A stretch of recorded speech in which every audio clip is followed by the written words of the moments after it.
What's up, everybody? Chester ARP Church Devotional Podcast. Hey, thanks so much for joining us. We are jumping into 1 Thessalonians chapter 5, beginning in verse 1 today. 1 Thessalonians 5, beginning in verse 1. The subtitle is The Day of the Lord. This is what Paul writes.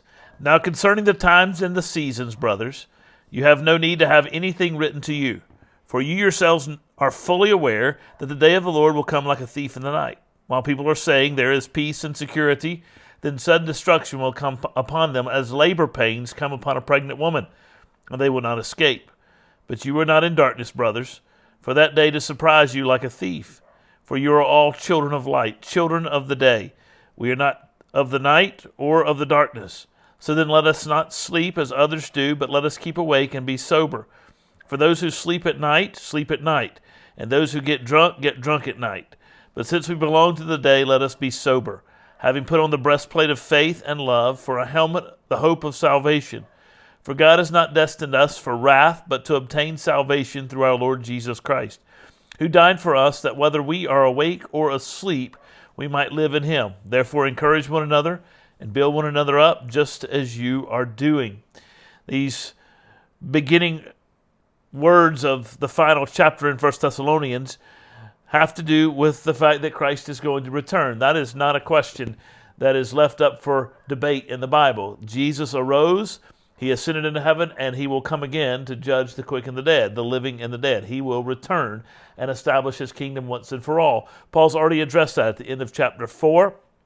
He keeps that same idea, moving into chapter 5, reminding the people of Thessalonica, our hope rests in the Lord and in his return to establish his kingdom. Whether we are alive or whether we are dead, we will be with him into eternity. It's interesting, though, that Paul addresses the matter of when Christ should return. That was as much an issue in the 1 Thessalonians as it is in the modern era. In the first century, people were asking the question and judging and participating and speculating as to when Christ would return, just as they are in the modern world. We have people all the time trying to figure out the times and the seasons and looking at moons and looking at different aspects of the signs of the time, etc., and Christ is going to return, etc. And Paul says, listen, you need not be worried about all those kind of things. Just know that the Christ will return when Christ is ready to return.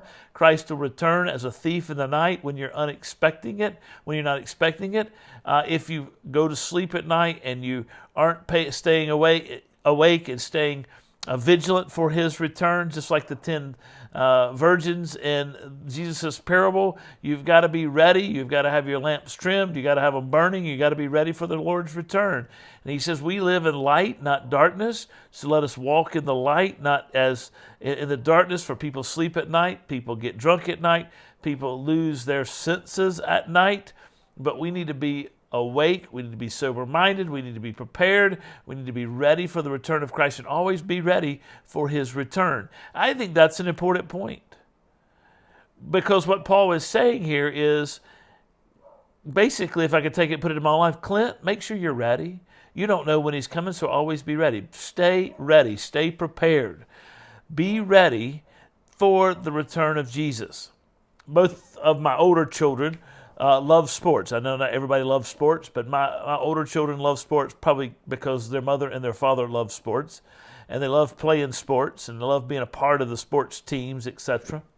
And one of the things that my son just finished up, so I'm recording this in June of 2025, my son finished up his 11-year-old baseball season last week or in the last month, in the end of May, and they won the championship. But Joshua never played baseball before, real baseball. He'd played some coach baseball before, but he'd never played real baseball before. So this is his first experience with kids pitching and learning the game and leading off and stealing, etc. And so he had a lot to learn. He had a lot to catch up with. And so there were some games he didn't start the game. He came in the second inning, and he was in the outfield. There were some games he played in the infield. There were some games where he started and then he came out and then maybe went back in, etc. So he was trying to find his place, and he wasn't one of those regular players who played every pitch of every inning. And so he had to be ready while he was sitting on the bench, and we talked about that. He had to be ready. He'd be ready to get up and bat. He had to be ready to come into the game. He had to be ready in the outfield for the ball to come to him. If it made it to him, he had to be engaged. He had to be ready so that when he was inserted in the game, he would be ready to go and he wouldn't be a problem for the team. And we talked about that on a regular basis. Well, in a sense, that's what Paul's saying here. Listen, as believers, we need to be ready for the return of Christ. It's not God's will for us that we get judged or that we go in the darkness or that we get have to undergo the wrath of God. Rather, we are chosen to receive salvation through our Lord Jesus Christ who gave his life for us, but we must be ready and we must be vigilant in our faith as we prepare ourselves for the return of Christ, putting on the breastplate of faith and love and the helmet of the hope of salvation, protecting ourselves and dressing ourselves for the battle that is before us, before the work that God has called us to do. So that's the challenge of 1 Thessalonians 5. Be ready, be vigilant, be on your guard for the return of Christ. You never know when it's going to happen.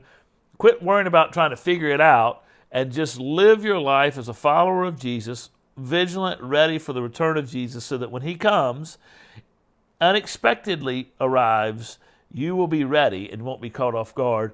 And when he arrives, you will be taken to be with him, just as 5 of those virgins were in the parable of the 10 virgins, 5 going off to find more oil, and the bridegroom comes and takes with him the ones who were there and ready, who had made preparations. You and I have to make preparations and be ready. Just as Joshua had to make preparations on the baseball field diamond, we have to make preparations to be ready for Christ when he returns. You guys take care. God bless you. I'll catch you next time.